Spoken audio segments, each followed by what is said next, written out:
Now, this is what teamwork looks like. We kind of sat down, and then once I started to believe in the mutual why and Yeah. the vision of our family and being out of debt before we had kids and doing... Wait. You are not going to just slide over that, sis. Come on out. Now, before we hop into today's show, be sure to like, comment, and subscribe. Now let's jump into the video.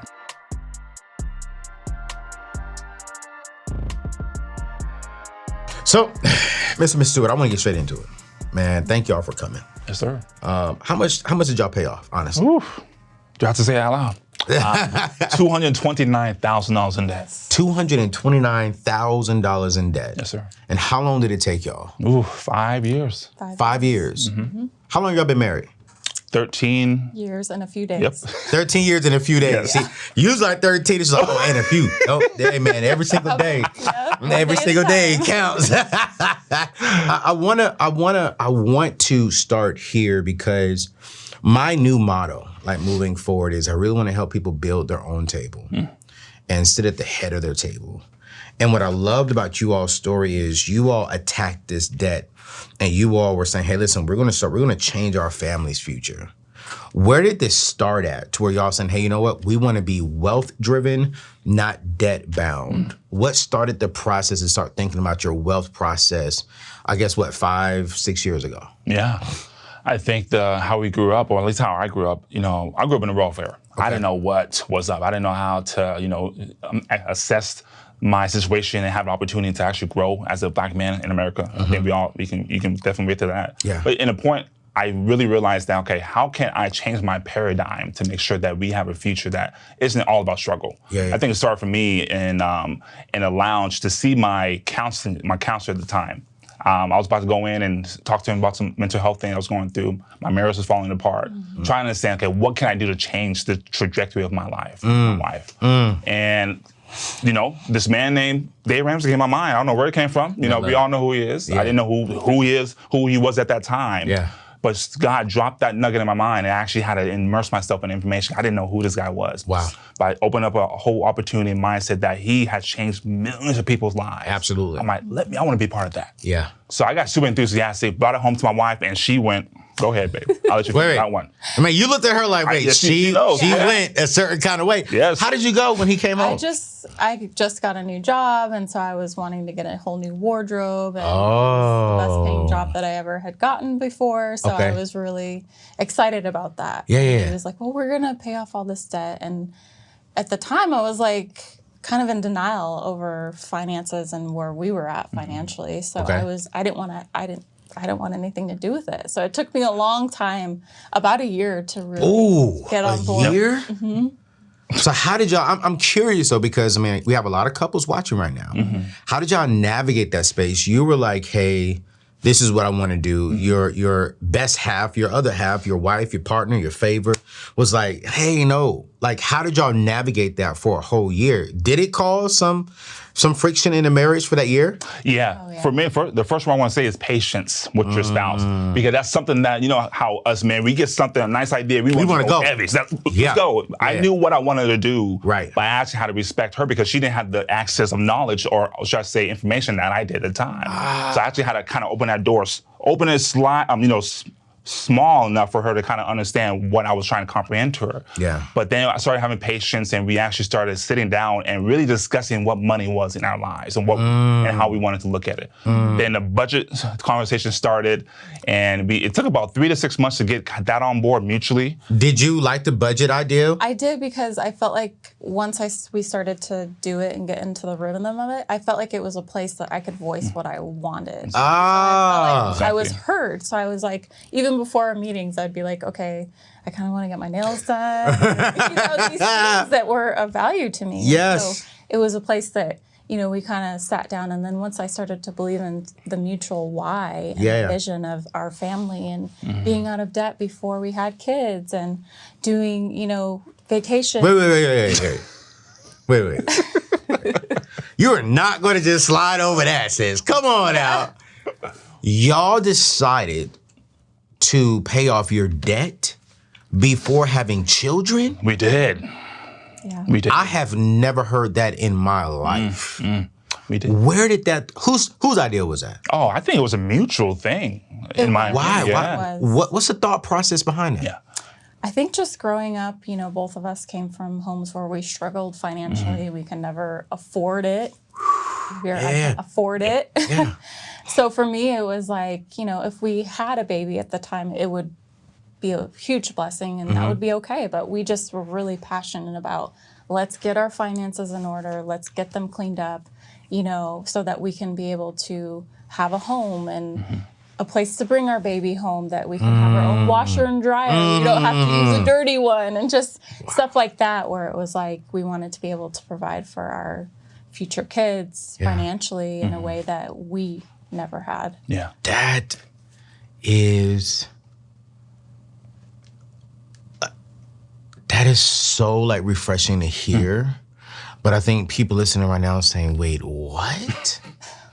Like they waited, so it took y'all 5 years to pay off the debt. Exactly, yes, sir. So y'all waited for 5 years before the process of having a child. We wanted that foundation to be strong before he came in, or them. How many of y'all have now? One. We got one. Yep. Yeah. No, yeah. Oh my gosh. Yep. A lot of people get upset with me when I say, man, I think you need, and some people don't like my narrative. I think that before you even get married, you should be, your finances should be in a good, healthy place as a foundation. Yeah. And I even go further to say, I think it's more important for a single man to be at least financially stable. The wife, hopefully she is, but like at least the man is financially stable so we can help get her out of it when we get married. You know what I'm saying? Because it's like for us, like spiritually speaking, the Bible says we're the head of the home. Now I'm saying it's a partnership, you know what I'm saying? But it's like at the head, as a leader, I should be able to come in and say, hey babe, this is where we're going. I've already started this process because I knew I was gonna get married. So I'm gonna lead the way, but you're gonna lead with me and let's get us out of debt now because we're married. If you have debt, I have debt. Preach. Yeah. You know what I'm saying? So it's not your debt, but I didn't come into it with it because I was maximizing my single season. Ooh. But you all are saying, as you all were married, y'all had $220,000+ in debt. What was all of that debt, though, when you break it down? What was the majority of it? Man, the majority was my student loans. Yes. What do you have a degree in? Business. Business? But I went to a private Christian university, not knowing, and I couldn't afford it. So we took out loans and it was a lot of emotion and pain and shame went along with that. I've worked through a lot of that now, but most of it was student loans, but then credit cards, IRS, car loans, yes. everything, medical, dental bills, you name anything. it, everything. We had lines of credit. It was a little bit of, everything. We loved that at that time. Life is full of ups and downs, and when you're at your best, you feel unstoppable, ready to conquer anything that comes your way. However, there are times when life challenges can be overwhelming, making it difficult to be the best version of yourself. You see, that's where therapy can make a significant difference. By working with a licensed therapist, you can uncover the tools and insights needed to empower yourself and navigate life obstacles with confidence. If you're considering therapy, BetterHelp is an excellent choice. With this convenient, flexible, and affordable online platform, you can connect with a licensed therapist who understands your specific needs. Simply complete a brief questionnaire, and you'll be matched with a professional tailored to your requirements. Plus, you can change your therapist at any time without any additional cost. Invest into your mental health. Invest into your mental well-being and take the first step towards a more fulfilling life. Right now, you can receive a 10% off your first month by visiting AnthonyONeal.com/therapy. Again, that is AnthonyONeal.com/therapy. Begin your journey to self-empowerment today. And together, let's get back to the show. So did you at least get to use your degree? Oh, yeah. Okay. I mean, I'd say not in the business world, but in the administration part. Got you. Yeah. Got you. And do you have a degree? So interesting enough, I finished my degree as a grown man, if you will, and non-traditionally at 38. Yeah, I graduated 2020 to get my degree. And did you graduate with student loans too? Oh yeah. So not 2020, but back then I did. I only had about $12,000-$13,000 coming into the marriage student loan debt. But you went back to school. And we paid full cash. You pay cash for to finish my degree at 2020. I'm in 2020. We were debt free, yeah. What were some of the conversations? Well, I'm play this. If you two were single again, what I'm curious from your shoes and from your shoes, ladies first, what would you do differently financially with the information you know now before you get married? Before, I wish we could go back, fast forward.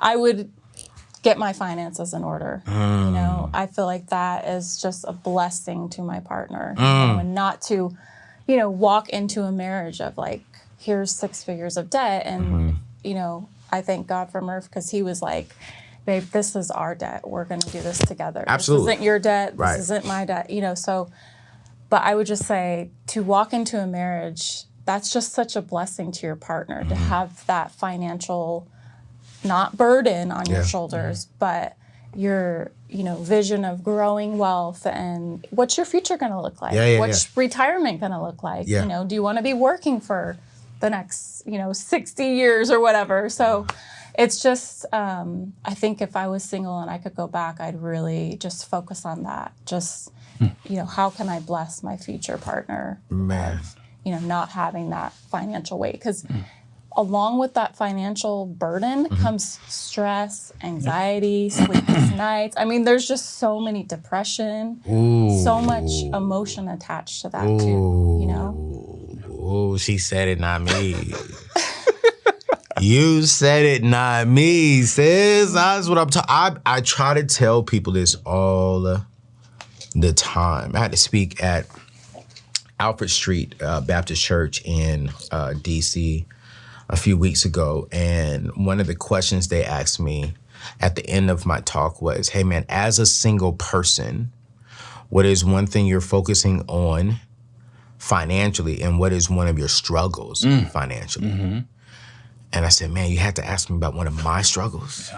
You know, but I told him the truth. I said, I think being a single person, one of the struggles as it comes for men, and I'm going back to what I would do differently if I can go back to my earlier single days. I'm gonna come over to you, bro. No, take your time. Is I would literally write down a vision of what I want my life to look like as a single man. And then I would stick to that vision. And any woman that came into my life, if she didn't match or help me get to that vision, I wouldn't pursue it. But because I had no vision, because I wasn't going somewhere, if I found her attractive, I would do whatever it took to impress her. And with most men in this younger generation, our generation, we're all around the same age, when we were growing up in our 20s, men, we felt like the only way we could impress her is with money, how we looked, and what we drove. And so I would go buy all this stuff to look good to impress her. And none of the ladies who I impressed, I am with today, I am talking to today, I'm even friends with today, but I spent all that money. So if I can go back to my earlier single days, I would really write the vision, make it plain, and identify the system and the daily habits that gets me there. And any person that comes into my life or wants access to my life has to help me get there, and vice versa. My vision needs to be able to complement their vision, and I help them get to their vision. And I spent a lot of money, and I wasted a lot of time. I had to go to therapy, extra therapy, because I was chasing the wrong things. And so I tell single people this all the time, like, hey, this is one thing I'm doing with my single season is I'm maximizing my single season. Love that, man. So this way, when I do meet my wife, like you said, I'm not bringing in 6 figures of debt. I'm not bringing in bondage. I'm not bringing in depression. I'm not, because here's the truth. We're going to bring in some garbage. We're human. But there are certain things that if we just maximize our single season, there are certain things we should not even have to come into. Amen to that. Especially in your 30s and your 40s. Now 20s, okay, you still wet behind the ears. You know what I'm saying? You get a pass. But if you're 35, 38, 45, and you still struggling over the basic things of life, and you haven't had any, I don't have no kids. I got a dog, and she's just like a kid. Sometimes I think she's worse than a kid. Lord Jesus. You know, but I don't have any major responsibilities. There's no reason why I cannot come into the situation and say, hey, here's my garbage, here's my trash, but here's also 6 figures invested in the savings account. Here's also, I'm debt free. There we go. You know what I'm saying? My mama, y'all have to respond to this because y'all married, you know what I'm saying? But my mama said, hey son, let me tell you when you're gonna hit the best intimacy with your wife. I said, what's that? When finances is not an issue. She said, your wife is going to be able to focus on you and not be laying in the bed having intimacy with her husband and worrying about how we going to feed the kids, how we going to pay the light bill. I got to go to work. Can you hurry up? She was like, it helps. It's not the secret to all, but she was like, boy. I was like, thank you, mama. Yeah. Thank you. She said, boy, your daddy love me, boy, because I love him too. Like, boy, I ain't got to worry about no money. I ain't got to worry about how we going to eat. She said, but when I had to worry, he was unhappy. Yeah, exactly. And I was like, wow. So, I mean, listen, you gotta tell me twice. Better intimacy with my wife? Them bills gonna be paid. Amen. Exactly. What about you, man? If you can go back, what would you do? Yeah. Oh, so stop trying to impress. You said it all, man. I didn't do Red Lobster. But no, honestly, stop trying to impress those who was not gonna be in my life for a long period of time. Honestly, it's one of those things that I realized quickly that I needed this. If I was single back, I would stop that immediately. Yeah. But most importantly, actually seek a mentor. That's something that I did not have. And it's something that was always, inside of me that I wanted to understand more about how to be just a successful man in general. I did not have access to that at all. My dad was not in the picture, unfortunately, when I was younger. But we are like this now, thank God. But it was one of those things that I had to I would reverse my paradigm of how I thought about what money was and who I was trying to impress. So mentor, make sure I can kind of follow his steps. And, I think, to kind of wrap that into a nice package, you did something in a documentary, Debt Free, I forgot the name of it, but... Our future. Yes, and you sat down with these high schoolers. And I wish I had that kind of scenario in my life, because I would open my ears and say, hey, I want to be like this man, because he's went through sleeping in a car in a parking lot with his dad's watching him. He went through all that. He knew what he was saying. I did not have that. So that's something I would seek out if I was single again, to make sure I had a man like you or whoever to show me a way to know that because where I am today, that is not the end. That's just the beginning, as long as I change my mindset to better prepare myself for the beautiful wife I'm sitting next to today.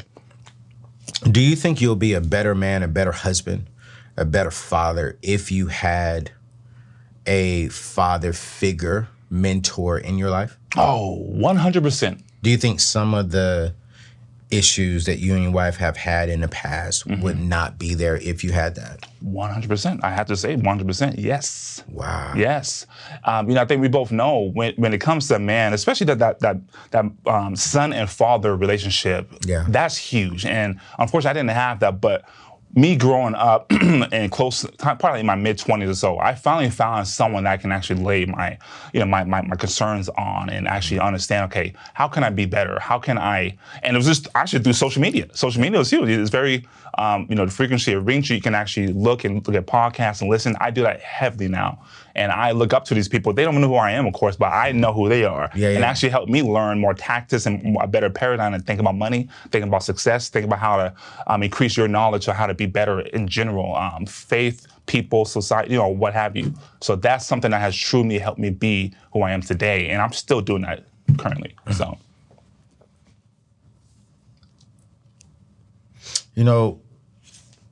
When I think about young men growing up today, young ladies growing up today, and in this generation, I think we're missing that mentorship. I think this younger generation wants to do it all on their own. And they don't want to submit to mentorship, to wiser individuals, to wisdom, to wise counsel. And I think that's why a lot of us are struggling financially, struggling to get our careers, struggling in marriages, struggling in just being a good, solid human being and individual in today's society. And one thing for me, when I left, when I transitioned from Dave about 2 years ago now, a little over 2 years ago, and y'all heard him mention Dave Ramsey. You all know that is my friend. That is one of my mentors in life. I had the opportunity to work with him for about 7 years. And he is the guru in the financial space. He is the guru. I'm not the guru. Love you, Dave. But I think what a lot of people don't know, I hardly talk about this, is while I was with Dave, every major money decision that I ever made, I ran it by Dave. Every single major decision. When I bought my first luxury car, I ran it by Dave. Before I built my first home, I ran it by Dave. I had a opportunity to change banks. Hey, Dave, I'm about to go into this bank. He suggested this personal banker. And I was like, man, so every major decision that I made, I didn't make it without wise counsel. Because I wanted to make sure Dave is worth, millions, hundreds of millions of dollars. And I'm like, wait a minute. Hold up. Let me get your thought on this, because you've built this. You're doing it. Let me get your thought on it. And did he and I agree 100% of the time on things I should do? No. But I would definitely say about 80% of the time I listened to him. And will I say he was right 100% of the time? No. He's human. Of course. You know what I'm saying? Absolutely. But I would say he was right about 80% of the time too. Yes, sir. You know what I'm saying? Yep. And the things that he was wrong on, he just didn't have all the information. And so it's like, I think I am a better man, not just because of Dave, but because of all the men, from Bishop Rudolph McKissick Jr., from Bishop T.D. Jakes, from Dave Ramsey, from, I don't want to name everyone because I'll forget some, and I don't want to leave nobody out. And they're like, yo, wait a minute, I've spoken to you like you. And you know what I'm saying? So, but then all these guys who have impacted and spoken into my life. Absolutely. I only went to Dave Ramsey because of a mentor, Bishop Rudolph McKissick Jr. I asked him, does this feel like God? And if he would have said no, I would have stayed. And so because of that, I think a lot of people missing out on that. Yes, sir. And I think because of y'all's mindset now, and because you're getting mentorship, now you're 100% debt free. Yep. And now you're raising a kid with no bondage, freedom. Amen to that. Living in California. Yeah. They live in Cali. Let's not forget that. You know what I'm saying? Cali. What would you say y'all's combined income is now at being debt free? What's y'all's combined income? So combined income. So this year probably around between 150 to 200. 150 to 200. And the only reason why that is, so I want to make sure people understand. I'm in technology sales, software sales, and I know that I know that gave you a light bulb. I love it. And go ahead, babe. And I had the privilege to resign from my 9-to-5 last year. Exactly. Wait. That's $150, $200 solely on your end? Yeah. So that you ain't working? Not So right you now. just raising your little one? Come on. So I was able to, since we paid off the debt, we have no payments, and we have hefty savings, and move into our brand new home right before our son came. And Wait, Sans. You be sliding over things. Like, slow down a little bit. 5 years ago, before y'all paid off your debt, the vision was, we're going to attack this debt so that we can have a washer of our own. Yep. So we can have a home of our own, so our kid can have a room of his own. Strong foundation. A strong foundation. Yeah. And so let me hear this correctly. How old is your baby? How old is your son? 16 months. In 10 days. 16 months and 10 days. Yeah. So not even 2 years old. And before y'all had your child, y'all moved into a home. You had a hefty savings account. And your son came.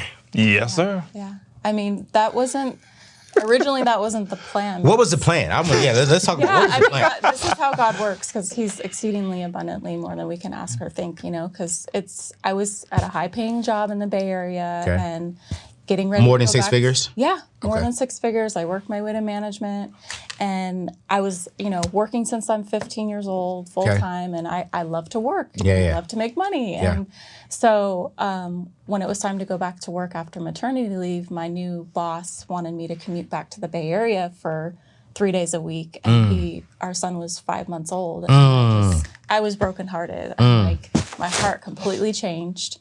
And I'm like, I can't leave our son. And we both agreed. We sat down, we looked at our budget and, where we are at financially. And we said, okay, for, this amount of time, we can make it work. Yep. And so for now, I'm at home full time with my son. And I was able to say, bye-bye, corporate. Yep. How did your boss feel? She was upset, but I don't think she saw that coming. But it was almost like she thought that I needed the job more than I And that was so needed glorious. it. That was so glorious. But to have the real? option to leave, Yes. Give me chills. I mean, Isn't that funny? Because here's the truth. Most people in America do need their job more than they think they even believe they need it.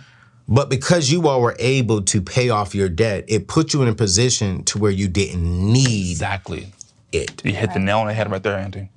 Ayo, you got it. Right there. So when you were sitting down with your husband and I said, okay, cool, babe, we can go X amount of time without you having a job so that we can raise our child the right way, the correct way. Well, I don't want to say the right way, correct way, because not everyone has the opportunity to do what you already do. The way that we prefer. The way that you prefer, right? Did you quit in person or did you quit over the phone? It was via Zoom. Zoom. Yeah. So before you got on that Zoom, you was getting ready to tell her and you're getting on that Zoom. I'm curious, how did you feel internally knowing that you were about to quit? Were you scared? Were you nervous? Were you happy? Like, what was the emotions that you were feeling? Yeah, I mean, I was anxious at first, but then I was just, once she finally realized, like, oh, she's serious, she doesn't really need this job, I was just, overwhelmed with just joy and excitement and just peace. Because I know we made the right decision when we left the Bay Area, because we paid off the 6 figures of debt living in the Bay Area. And then we moved about 2.5 hours away and built a home. Better cost of living area. I want y'all to know that she's good. She just sneaks things in. She said we moved away and we built a custom home. You know what I'm saying? We built a home in a cheaper area. We built a home for our kid. We built it. This is amazing. I just love it. Okay. And so then when you got off the Zoom, how did you feel? I just felt relieved and just grateful. And, I know for a fact it was because we didn't have any more payments, and if we hadn't done what we did by taking the time to fix our financial mistakes, I could not be in the position that I am now to be home full time with my son. And, there's days where I'm like, okay, I'm ready to work and I'm ready to get back and earning money, but I'm just trying to stay in the present and just, be so grateful, because there's so many other moms that would trade positions with me in a second, What? They're like, you want to get back to work? Here, come work my job and let me stay home. You know what I'm saying? And my prayer is that I marry a woman that can take a break as well. And I pray that by the time I have kids, that I am in a position to where both of us can take a break. And we both can raise our child. Now, of course, one of us will have to still have some level of income coming in. And so when I say, like, I want to be in a position to take a break, it's like, hey, maybe I'm only going in a day or two out of the week to produce income to continue doing what I'm doing, because I love what I get to do, serving my people.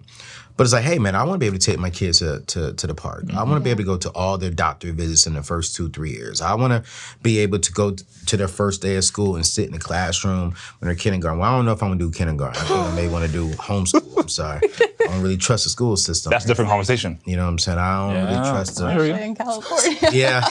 You know what I'm saying? Like my nephews and nieces, all of them are homeschooled right now. So my sister is an educated, she was a school teacher before she had kids. And my brother-in-law was like you. They eliminated their debt. When they eliminated their debt, he told my sister to come home and raise their children at home and in school.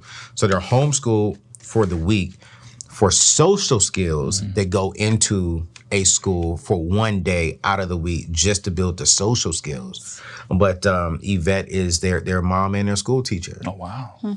And some of the smartest kids I've ever met. I bet. 100%. And I'm like, wow. And I say this because it's like, and I say this respectfully, it's like, what I love about homeschooling is they're able to bring the culture, especially from the Black community, and it's like, hey, this is where we're at. Like, they took them on a tour around America. And I'm like, wait, what? So when I have a child, I'm praying that my wife is on the same page. Y'all pray for me.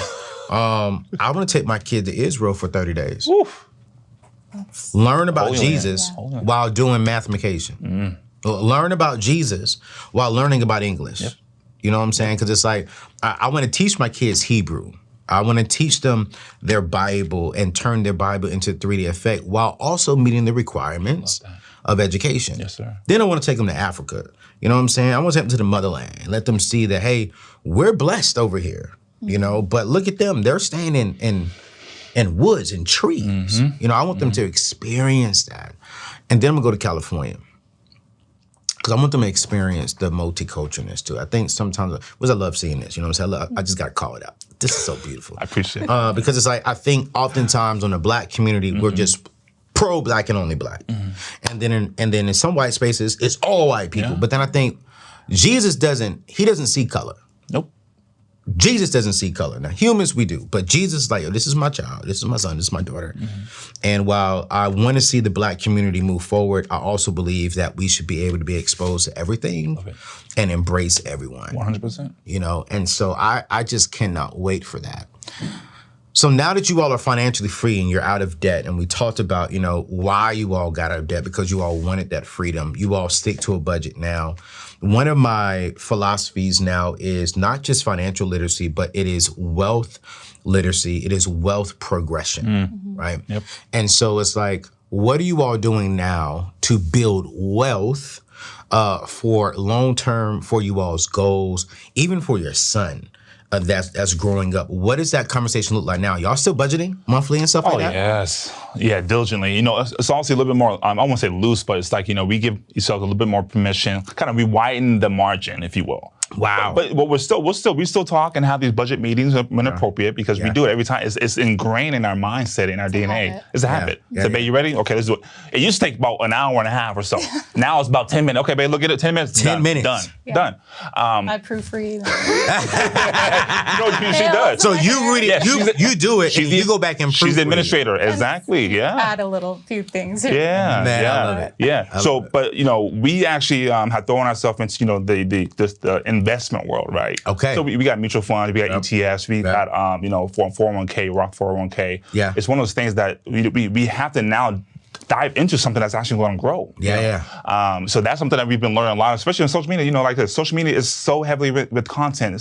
It can get a little loud, as you know. Yes. Right? Yeah. So you just kind of carve it out and make sure that people are aligned with your goals. So that's something we have beginning to do now, and it's moving. It's moving along rightfully so. And our home is, you know, we own a home. It's building equity. Yeah. That's a huge thing too. That's an asset that we can't wait to pay that thing off. So that's another goal to pay off before, you know, before age of 50. That's our goal. That's the goal. Your age of 50 or combined? So by your 50 or by minimum by I would say mine. Your 50. I'm a little bit older. I'm a little bit older than her slightly. Yeah. But before I'm 50, that's a game plan. I mean, that is going to be a game changer. Yeah. And we've already started 529. Yes, we have. Oh, yeah, we do have 529 for a little man. He has a whole lot more money in his account than we ever did at his age. I know. We literally moved in our house 2 months before he was born. Yeah. That is so amazing. to bring our newborn baby home to a house that we have never had owned or our family owned, it's just, I cried the whole way home.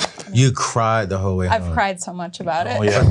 But I think all of us would have cried. You know, I probably would have let you get in the house. I won't cry then. But then I probably would have went outside, babe, I got to go take the trash out. And I probably would have sat outside and cried. And I remember when I eliminated my dad, I cried in the car. Because I remember sleeping in the back of my car. I remember washing myself in the back of the car. I remember watching my families, my mom and my dad argue over bills. I used to remember walking past the front door and hearing my mom and dad not be disrespectful to each other in an unhealthy way, but I would hear the unhappy conversations around money. You know, I remember watching my mom come home, change, go right back out within 30 minutes to go work an extra job so she can have a good Christmas because she noticed that her kids didn't have good Christmases. And I remember when I paid off my debt, I sat in the car crying because I'm like, this is another level of freedom that I never thought that I could have because I never saw my parents or someone in my world do it. Wow. I see people in other worlds doing it, but I never saw it in my world. Yeah. And I was like, yo, I have to teach this message. Like, I have to show people it is possible. And then on top of that, when I started building, you know, my income started going up, I started noticing, okay, wait, my savings account is going up.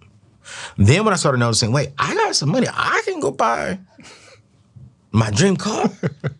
Wait. I ain't gonna build a house? I never get when I walk into the house. We gotta show y'all the clip. I don't know where it at. CJ did it. CJ, we gotta find that clip. I was so emotional, and God told me, and I'm not perfect, man. I still make dumb decisions because I'm human. But God told me, man, wake up every single day standing on my word, even as a flawed man. And on the very first home that I built, I took a Bible, I wrapped it around with plastic paper, and I buried it in the sand before I built the house. I sold that house. Oh, wow. And that person don't even know. Wow. Well, they do know, actually. I left them a note after they closed on the house. So if they weren't Christians, they still standing on the word of God. There we go. Literally. Yeah. Literally every single day. They are standing on the word of God every single day. Yes, and by now, I'm pretty sure the Spirit done took over and they love the Lord. Or the Spirit done ran them out the house. I don't. But, you know, when I think about just how much freedom you have, especially in a world that teaches use other people's money. Oh, yeah. Especially in a world that teaches leverage debt. And I'm like, that is not healthy. Nope. And it feels so good knowing that I may not be able to get what I want today, but if I put a strategy together, I can get what I want tomorrow. Yes. Yes. And when I get it, I own it. Yeah. You all have been debt-free for a while now. Yes, we have. And why are you all not leveraging other people's money to get the things that y'all want quicker? Oh, you want to start with that? Please. Go ahead. No, I was going to say because so you know when someone hurts you, right? If it's a girl or some guy for you used to hang out with, something, it's almost like when you even think or even try to do something, it just hurts so bad. You don't want to recreate that life again, or more so that scenario. When I think about even trying to think about financing a car, what have you, it pains me. It's almost like it overwhelms me with the stress, and I start cringing. Yeah. Even now, when we hear our friends talking about, we just bought a new car. I think we were just having lunch with one of them, I think, last weekend. They were excited about, we just got a new car. I'm like, And as they talked, we financed it. And that just makes me cringe because I knew how much of the just heaviness and burden that we had. And I just don't want to repeat that. And it just, I cringe, and I hate that the fact that people are still making it so that when they buy a car, which is when they say that they're financing it, they think that's success. They think that's freedom. Freedom is not that at all. That's a hindrance of freedom. And when I think about even trying to, get a loan with any kind of aspect, I just cannot fathom the thought of reliving, or more so recreating that thought of how painful that was. That's what I go through. Yeah, it did so much damage in our lives. I think now when we think about, because we have all these house projects, and we're like, we could just do it all in one alone, but we're just like, it's messing with fire. Yep. Fire. We're not going to go back there. We've drawn the line in the sand and said no more, and we haven't always had what we have now. I mean, we've lived in 1-bedroom apartments for 10 years, and dirty washers and dryers, and toilets that don't flush, and crazy neighbors, but people don't always see that either, So it's like we'll always remember where we came from, but we will never mess with that fire anymore, because it did so much damage and caused so much pain and so much hurt. And, there's often times where we're like, if we could just go back to when we in our 20s and, redo this whole thing. Yeah. But, obviously we can't live like that anymore. Exactly. When y'all were, because I'm the same way as y'all, right? Like I'm telling you, man, when I think about that stuff, I just get, man, I feel like, I don't know how to explain it, but it's like I feel anxiety. Oh, yeah. You know what I'm saying? Yes, I do. I'm like, I feel like, whoa. And the reason why I feel like anxiety is because, like I said, man, God just really gave me this thing. Anthony, it's time for you to take a seat at your table. It is time for you to make your own table. and be very careful who you invite to the table. That's good. And you have to understand that when you sign that dotted line, you've invited someone to the table without even personally inviting them, but your signature invited them to your table, because the Bible says the borrower is slave to the lender. Yep. And so when you're sitting at the head of your table, you have a lender at your life saying, hey, listen, before you can make that decision, just pay me my money. And not just pay me my money, but give me interest for giving you money at your own table. Shackled, man. And I'm like, when I'm at my table, I want my family at the table. I want the right people at my table that's helping me progress forward. I do not want someone at my table pulling away from what I'm trying to build. And so when I think about consumer debt, I'm like, yo, wait, you're at my table and I do not want you at my table. And so I'm going to just keep you away from my table. Yes, sir. Because what I'm building is so much bigger than me, and I want to make sure that the people at my table were building something. I love that. And it's like, I will always be on the side of financial wealth, freedom, and protecting the table that you're building, and make sure everyone at your table is invited by you and by your spouse. Because together, God gave you that table. He's asking you to steward that table well. And I just don't want people at the table who are crooks, who don't care about me. All they care about is what benefits them. And these banks, I'm sorry, y'all, they don't care about you. These banks, I was at Alfred Church, and it just really pissed me off. Not Alfred Church didn't piss me off, but while I was talking, I got bothered because, you know, a lady walked in, not at Alfred Church, but a lady. I told the story at Alfred Church. Let me say that correctly. I remember one day I was mentoring a young lady, and she walked in. She said, "God is good." I said, "Girl, ain't he good all the time?" Yeah. She was like, "Yes, sir. Yes, sir." I was like, "What's up? What do you do?" "Anthony, I applied for this house loan, and I just knew I wasn't gonna get the house. But God." I said, but God what? but God what? Yeah, I got approved. The banker called me and said we was able to maneuver some things around, and we got you approved. Oh, God is good. And I'm sitting and looking at her like, you thought. I'm sorry, I rewinded. I said, excuse me. You knew you should not have been approved for the loan. And I asked her this one question. I said, why? He said, because I got a lot of debt.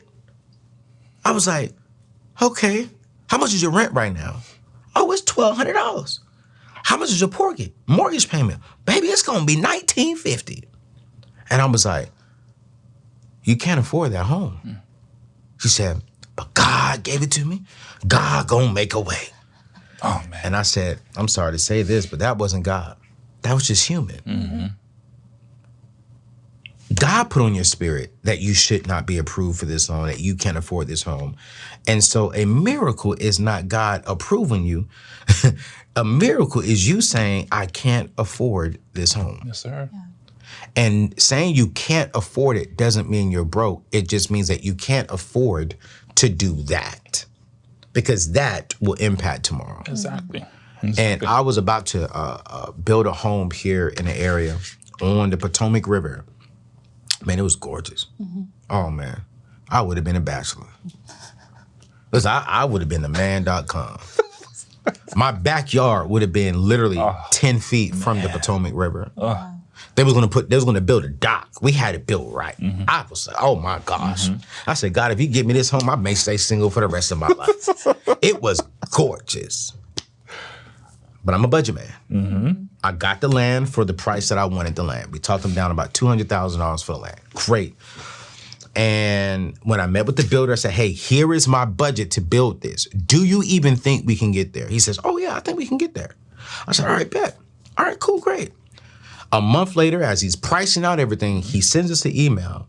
And in the body of the email, it came back double what I told him my budget was to just solely build the house. And he said, man, you can open up and see everything, and we can kind of maneuver some things and maybe take off $200,000. I said, $200,000 off? I didn't even open it up. Because I was like, no. No. And check this out. The realtor was like, yo, your bank already approved you though. You're good for this amount. I said, I don't care what the bank says. I can't afford that price. Yeah. Well, the bank said you can't afford the price. The bank is approving me off of my business gross income. They're not approving me off of the net income of what I see. Exactly. And so I'm like, I can't afford that. And I'm not about to sit here and add stress to my life because I want this kind of house. It just ain't my time. I can't afford to do it right now. I'll be all right.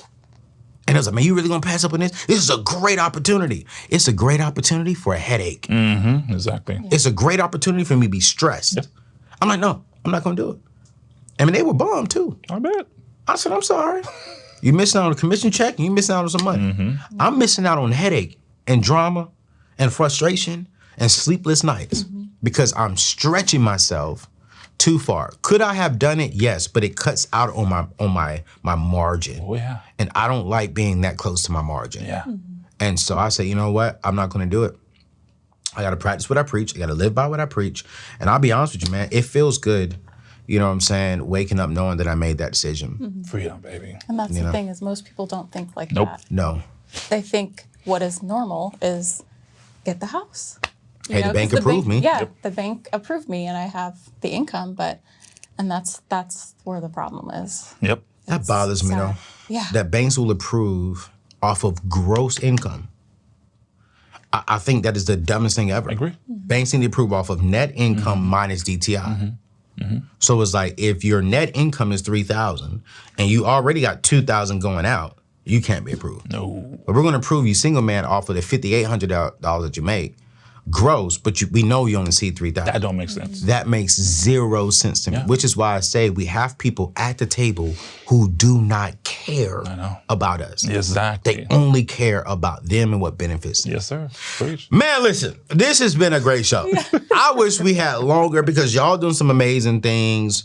What's next for this amazing family? Like, what are y'all doing next? We got the house being paid for. I never asked you, are y'all going to homeschool your child? Or y'all going to send your child to school? We haven't decided. Yeah, you got us another conversation to talk about at home, man. Yeah, man, I think homeschool is a good route. Now, I'm not knocking public school system because my mom is still in public schools. Yeah, of course. And so I don't want to knock it, but I just, from what I'm seeing, for the money that's invested, and for my kid right now, I just think homeschooling is just the best option. Yeah, yeah. You know, and then my kids will learn about finances. You know, and so they will be taking the Foundations curriculum by Ramsey Solutions because I'm in it. And even when, I'm pretty sure they'll update it and eventually take me out here within the next few years. But still, I'm still going to make sure my kids take that course because they need to know that information as soon as they come out my mother's womb. Not my mother's, their mother's womb. We know what you mean. We know what you mean. Because they ain't coming to my mama's womb. She too old. What the world? Mama, you better. I don't know why God put that. That wasn't God, but I don't know why He even allowed it to come out my mouth. You don't want, y'all better not have no kids. I don't want no more siblings. I got enough. But I just really feel as if that's good. And we're going to be in a financial position to where we can't do that. Yes, sir.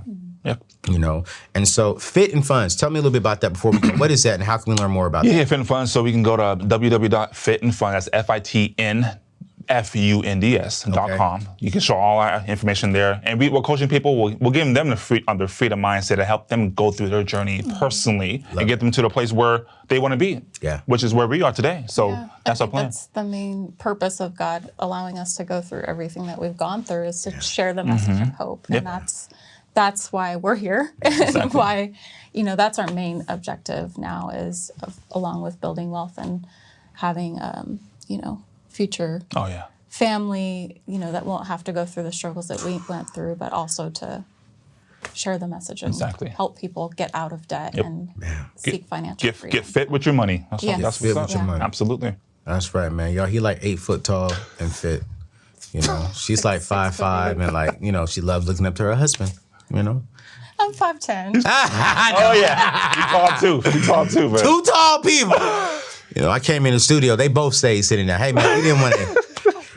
We didn't want to embarrass you like that, so we're going to stay seated. You know what I'm saying? But no, I love it, man. Thank you all for your story, for your journey. Thank you for having us, man. The first time I've heard someone say, hey, listen, we want to do this before we have kids. I'm curious, how many of you all are doing that or did do that? Drop it in the comments. Let me know, because I think we need to bring on more stories. And if you would love to come on the show, let's say if you have an amazing story of your wealth building journey and how you're building your own table, I want you to go to anthonyoneal.com/join the table. That ad should be, not ad, that lower third, wherever it is, whatever they put at the bottom of the screen should be coming up. And also it'll be inside today's show notes, because we love to bring on average, everyday people who are doing extraordinary things. And we know that within our community, we have a lot of people doing some extraordinary things. And I'm cool with bringing on celebrities and well-known names to come and talk to us, but I think some of the most powerful stories we can share are people who are in the everyday world doing extraordinary things and who's willing to share how they're doing it and how they have accomplished it. So if you would love to come on the show and share your story, your journey, your process, even if you're going through it right now, I love to interview those kind of people. You're currently in debt.